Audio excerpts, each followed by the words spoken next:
3 days ಆಯ್ತು ನಾನು hair wash ಮಾಡಿ. ಇನ್ನು ಕೂಡ ನನ್ನ ಕೂದಲು ನೋಡಿ ಎಷ್ಟು ಸಾಫ್ಟ್, ಸಿಲ್ಕಿ ಮತ್ತೆ ಶೈನಿಂಗ್ ಅಂತ ಅನಿಸ್ತಾ ಇದೆ ಅಂತ.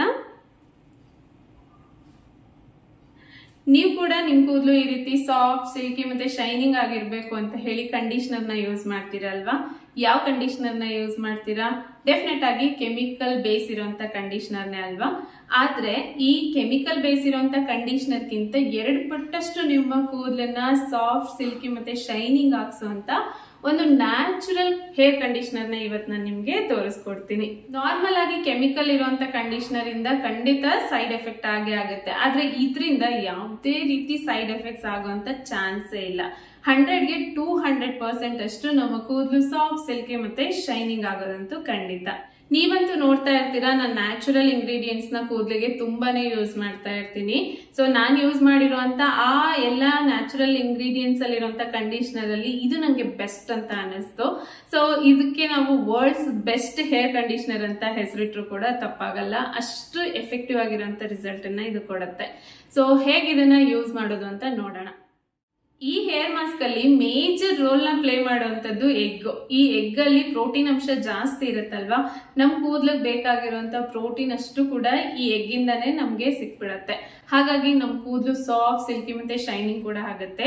ಇನ್ನು ಇದು ನ್ಯಾಚುರಲ್ ರೆಮಿಡಿ ಆಗಿರೋದ್ರಿಂದ ಹೇರ್ ಗ್ರೋತ್ ಆಗೋದಕ್ಕೂ ಕೂಡ ಇದು ತುಂಬಾನೇ ಹೆಲ್ಪ್ ಮಾಡುತ್ತೆ. ನಾರ್ಮಲ್ ಆಗಿ ಯಾವ್ದಾವ್ದೋ ಕೆಮಿಕಲ್ ನ ಯೂಸ್ ಮಾಡಿ ಸೊ ನಮ್ಮ ಕೂದಲನ್ನ ನಾವಾಗೆ ಹಾಳು ಮಾಡ್ಕೊಳ್ಳೋದ್ಕಿಂತ ಈ ರೀತಿ ನ್ಯಾಚುರಲ್ ಇಂಗ್ರೀಡಿಯೆಂಟ್ಸ್ ಇಂದ ನಮ್ಮ ಹೆಲ್ತ್ಗೂ ಒಳ್ಳೇದು, ಹಾಗೆ ನಮ್ಮ ಕೂದಲ ಹೆಲ್ತ್ಗೂ ಕೂಡ ಒಳ್ಳೇದು. ಸೊ ಕೆಲವೊಬ್ಬರಿಗೆ ಎಗ್ ಸ್ಮೆಲ್ ಅಂದ್ರೇನೆ ಆಗಲ್ಲಪ್ಪ ಅಂತ ಹೇಳ್ತಾ ಇರ್ತಾರೆ. ಸೊ ಎಗ್ ಸ್ಮೆಲ್ ಆಗದೆ ಇರೋರು ಕೂಡ ಆ ಸ್ಮೆಲ್ ಅನ್ನ ಅವಾಯ್ಡ್ ಮಾಡಿ ಹೇಗೆ ನಾವು ಯೂಸ್ ಮಾಡ್ಬೋದು ಅನ್ನೋದನ್ನ ಈ ವಿಡಿಯೋನಲ್ಲಿ ತೋರಿಸ್ತೀನಿ. ಹಾಗೇನೆ ನಾವ್ ಎಗ್ ತಿನ್ನಲ್ಲ, ನಾವು ಪ್ಯೂರ್ ವೆಜಿಟೇರಿಯನ್ ಅನ್ನೋರು ಕೂಡ ಎಗ್ಗೆ ಆಲ್ಟರ್ನೇಟಿವ್ ಆಗಿ ಏನ್ ಯೂಸ್ ಮಾಡ್ಬೋದು ಅನ್ನೋದನ್ನು ಕೂಡ ನಾನು ಇಲ್ಲಿ ತಿಳಿಸ್ತೀನಿ. ಸೊ ಫಸ್ಟ್ ಈಗ ನಾವು ಎಗ್ ಇಂದ ಶುರು ಮಾಡೋಣ. ಕೆಲವೊಬ್ಬರಿಗೆ ಬೈ ಬರ್ತೆ ಕೂದಲು ತುಂಬಾ ಸಾಫ್ಟ್, ಸಿಲ್ಕಿ ಮತ್ತೆ ಶೈನಿಂಗ್ ಆಗಿರುತ್ತೆ.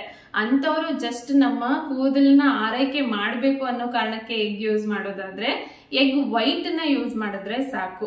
ಇನ್ನು ನಮ್ಮ ಕೂದಲು ತುಂಬಾ ರಫ್ ಇದೆ, ನಾವು ಹೇಳ್ದಾಗ ಕೂದಲು ಕೇಳೋದೇ ಇಲ್ಲ, ಏನ್ ಮಾಡ್ಬೇಕಪ್ಪ ಅಂತ ಅಂತಿರ್ತಾರಲ್ವಾ, ಅಂತವ್ರು ಎಗ್ ಒಳಗಿರುವಂತ ಯೆಲ್ಲೋ ಕಲರ್, ಇದನ್ನ ಎಗ್ ಯೋಕ್ ಅಂತ ಕರೀತಾರೆ, ಅದನ್ನ ಯೂಸ್ ಮಾಡಿದ್ರೆ ತುಂಬಾ ಒಳ್ಳೆ ರಿಸಲ್ಟ್ ಸಿಗತ್ತೆ. ಸೊ ಅದನ್ನ ಸಪ್ರೇಟ್ ಮಾಡಕ್ ನಮ್ಗೆ ಬರಲ್ಲ ಅನ್ನೋರಾದ್ರೆ ಸೊ ಒಂದು ಪೂರ್ತಿ ಎಗ್ ಅನ್ನ ಯೂಸ್ ಮಾಡ್ಬೋದು. ನಾರ್ಮಲ್ ಆಗಿ ಕೂದಲು ಶಾರ್ಟ್ ಇದ್ರೆ ಅಥವಾ ಬಾಯ್ಸ್ ಆದ್ರೆ 1 ಎಗ್ ಯೂಸ್ ಮಾಡಿದ್ರೆ ಸಾಕಾಗತ್ತೆ. ಆದ್ರೆ ನನ್ನ ಹೇರ್ ಲೆಂತ್ ಗೆ ನಂಗೆ 2 ಅಥವಾ 3 ಎಗ್ ಬೇಕಾಗತ್ತೆ. ಅಂದ್ರೆ ಎಗ್ ಒಳಗಡೆ ಇರುವಂತ ಯೋಕ್ ಬೇಕಾಗತ್ತೆ. ಸೊ ಹಾಗಾಗಿ ನಾನು ಇಲ್ಲಿ 2 ಎಗ್ ನ ಯೂಸ್ ಮಾಡ್ತಾ ಇದ್ದೀನಿ.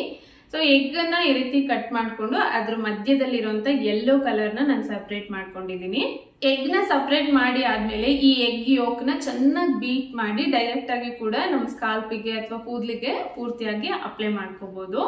ಆದ್ರೆ ಈ ಎಗ್ ತುಂಬಾನೇ ಸ್ಮೆಲ್ ಬರುತ್ತೆ, ನನಗಂತೂ ಇದನ್ನ ತಡ್ಕೊಳ್ಳೋದಕ್ಕಾಗಲ್ಲ, ಇದನ್ನ ಹಚ್ಬೇಕಾ ಅನ್ನೋ ಡೌಟ್ ಇರುವಂತವ್ರು ಈ ಎಗ್ ಜೊತೆ ಒಂದ್ ಸ್ವಲ್ಪ ನಿಂಬೆ ಹಣ್ಣಿನ ರಸ, ಒಂದ್ 5-6 ಹನಿ ಆದ್ರೆ ಸಾಕು, ಅಷ್ಟು ನಿಂಬೆ ಹಣ್ಣಿನ ರಸ ಹಾಗೆ ಒಂದ್ ಅರ್ಧ ಚಮಚದಷ್ಟು ಕೊಬ್ಬರಿ ಎಣ್ಣೆನ ಹಾಕಿ ಚೆನ್ನಾಗಿ ಬೀಟ್ ಮಾಡ್ಬೇಕು. ಅಂದ್ರೆ ಇವೆಲ್ಲ ಕೂಡ ಒಂದೇ ಆಗೋ ರೀತಿ ಚೆನ್ನಾಗಿ ಬೀಟ್ ಮಾಡಿ ಆಮೇಲೆ ನಮ್ ಕೂದಲಿಗೆ ಅಪ್ಲೈ ಮಾಡಿದ್ರೆ ಸ್ವಲ್ಪ ಕೂಡ ಇದ್ರದ್ದು ಸ್ಮೆಲ್ ಬರೋದಿಲ್ಲ. ಸೊ ಆರಾಮಾಗಿ ಅಪ್ಲೈ ಮಾಡ್ಕೋಬಹುದು. ಇನ್ನು ಮೇನ್ ಆಗಿ ನಾವು ಪ್ರೋಟೀನ್ ಅನ್ನ ಸ್ಕಾಲ್ಪಿಗೆ ಕೊಡ್ಬೇಕಲ್ವಾ, ಅಲ್ಲಿಂದಾನೇ ಕೂದಲು ಚೆನ್ನಾಗಿ ಬೆಳೆಯೋದು ಅಂದ್ಮೇಲೆ ಅಲ್ಲಿ ನಮ್ಮ ಕೂದಲ ಬುಡ ಗಟ್ಟಿಯಾಗಿರ್ಬೇಕು. ಅದಕ್ಕೋಸ್ಕರ ಈ ಎಗ್ ಮಾಸ್ಕ್ ಅನ್ನ ಫಸ್ಟ್ ನಾವು ಸ್ಕಾಲ್ಪಿಂದ ಅಪ್ಲೈ ಮಾಡ್ತಾ ಬರ್ಬೇಕು.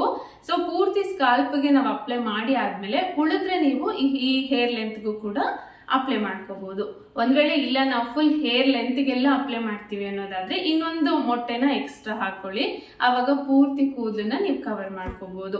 ಈ ರೀತಿ ಹಚ್ಚುವಾಗ ಒಂದ್ ಸ್ವಲ್ಪ ರಫ್ ಅಂತ ಅನ್ಸುತ್ತೆ. ಸೊ ಅದನ್ನ ಹಾಕಿ ಮಸಾಜ್ ಮಾಡೋದು ಈ ರೀತಿ ಏನು ಮಾಡೋದು ಬೇಡ. ಆ ರೀತಿ ಮಾಡಿದಾಗ ಹೇರ್ ಫಾಲ್ ಆಗುವಂತ ಚಾನ್ಸ್ ಇರುತ್ತೆ. ಹಾಗಾಗಿ ಜಸ್ಟ್ ಸ್ಕಾಲ್ಪಿಗೆ ಈ ರೀತಿ ನಾನು ಇಲ್ಲಿ ತೋರಿಸ್ತಾ ಇದ್ದೀನಲ್ವಾ, ಈ ರೀತಿ ಅಪ್ಲೈ ಮಾಡ್ತಾ ಹೋದ್ರೆ ಆಯ್ತು. ಇನ್ನು ಈ ಎಗ್ ಮಾಸ್ಕ್ ಅನ್ನ ನೀಟಾಗಿ ಕೂದಲಿಗೆಲ್ಲ ಅಪ್ಲೈ ಮಾಡಿ ಆದ್ಮೇಲೆ ಅರ್ಧ ಗಂಟೆಯಿಂದ 1 ಗಂಟೆವರೆಗೂ ಹಾಗೆ ಬಿಟ್ಬಿಡಿ.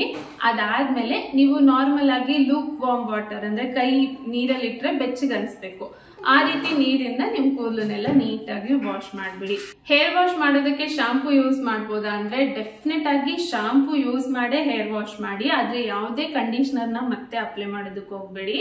ಇದೇನೆ ನ್ಯಾಚುರಲ್ ಅಂಡ್ ಬೆಸ್ಟ್ ಕಂಡೀಷನರ್ ಆಗಿ ವರ್ಕ್ ಮಾಡುತ್ತೆ.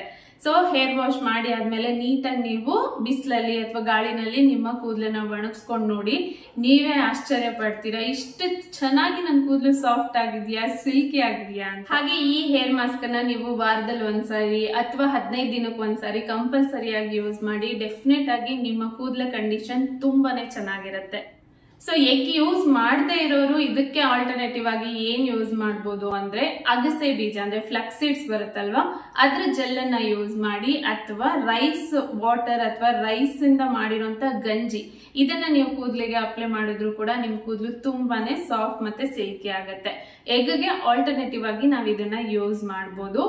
ಬಟ್ ಇದಾದ ಅಂತ ಕೇಳಿದ್ರೆ ಎಗ್ಗಿಂದ ನಿಮ್ ಕೂದಲು ಇನ್ನೂ ಸಾಫ್ಟ್ ಆಗುತ್ತೆ. ಸೊ ಹಾಗಾಗಿ ಪ್ರಿಫರಬಲಿ ಎಗ್ ನ ಯೂಸ್ ಮಾಡಿ. ಇನ್ನು ಇದನ್ನ ಚಿಕ್ಕ ಮಕ್ಕಳು, ದೊಡ್ಡವರು, ಹಾಗೆ ಬಾಯ್ಸ್, ಗರ್ಲ್ಸ್ ಪ್ರತಿಯೊಬ್ರು ಕೂಡ ಯೂಸ್ ಮಾಡಬಹುದು. ನ್ಯಾಚುರಲ್ ಇಂಗ್ರೀಡಿಯೆಂಟ್ಸ್ ಇಂದ ಸೈಡ್ ಎಫೆಕ್ಟ್ ಆಗೋದು ತುಂಬಾನೇ ಕಡಿಮೆ. ಒಂದ್ ವೇಳೆ ನಾವ್ ಯೂಸ್ ಮಾಡ್ತಾ ಇರುವಂತ ಇಂಗ್ರೀಡಿಯೆಂಟ್ ಇಂದ ನಮ್ಗೆ ಏನಾದ್ರೂ ಅಲರ್ಜಿ ಇದೆ ಅನ್ನೋದಾದ್ರೆ ಮಾತ್ರ ಅದರಿಂದ ಸೈಡ್ ಎಫೆಕ್ಟ್ ಆಗುತ್ತೆ. ಅದರ್ವೈಸ್ ಯಾವುದೇ ರೀತಿ ಸೈಡ್ ಎಫೆಕ್ಟ್ ಇರೋದಿಲ್ಲ. ಹಾಗಾಗಿ ಯಾವುದೇ ಭಯ ಇಲ್ಲದೆ ನೀವು ಇದನ್ನ ಯೂಸ್ ಮಾಡಬಹುದು. ಸೊ ನೋಡಿದ್ರಲ್ವಾ, ಈಗ ನಾನು ಹೇಳಿರುವಂತ ಅಷ್ಟು ಪಾಯಿಂಟ್ಸ್ ಗಮನದಲ್ಲಿ ಇಟ್ಕೊಂಡು ಈ ಹೇರ್ ಮಾಸ್ಕ್ ಅನ್ನ ಯೂಸ್ ಮಾಡಿ. ಅದಾದ್ಮೇಲೆ ನಿಮ್ಮ ಹೇರ್ ಕಂಡೀಷನ್ ಹೇಗಿದೆ ಅನ್ನೋದನ್ನ ನಂಗೆ ತಪ್ಪದೆ ಕಮೆಂಟ್ ಮಾಡಿ. ಯಾಕೆಂದ್ರೆ ನಿಮ್ಮ ಬ್ಯೂಟಿಫುಲ್ ಕಮೆಂಟ್ಗೋಸ್ಕರ ನಾನು ಯಾವಾಗ್ಲೂ ವೇಟ್ ಮಾಡ್ತಾ ಇರ್ತೀನಿ. ಇನ್ನು ಇದೇ ಫಸ್ಟ್ ಟೈಮ್ ನೀವು ನನ್ನ ಚಾನಲ್ ವಿಡಿಯೋ ನೋಡ್ತಾ ಇದ್ರೆ ಪ್ಲೀಸ್ ಸಬ್ಸ್ಕ್ರೈಬ್ ಮಾಡ್ಕೊಳ್ಳಿ. ಈ ರೀತಿ ಇನ್ನು ಹೆಚ್ಚು ಹೇರ್ ಕೇರ್ ವಿಡಿಯೋಸ್ಗಳು ನನ್ನ ಚಾನಲ್ ಅಲ್ಲಿ ಬರ್ತಾ ಇರುತ್ತೆ. ಖಂಡಿತ ಅದೆಲ್ಲ ನಿಮ್ಗೆ ಯೂಸ್ ಆಗುತ್ತೆ. ಹಾಗೆ ಮತ್ತೊಂದು ಇಂಟ್ರೆಸ್ಟಿಂಗ್ ಹೇರ್ ಕೇರ್ ವಿಡಿಯೋ ಜೊತೆ ಸಿಗ್ತೀನಿ. ಅಲ್ಲಿವರೆಗೂ thanks for watching. Bye bye and take care.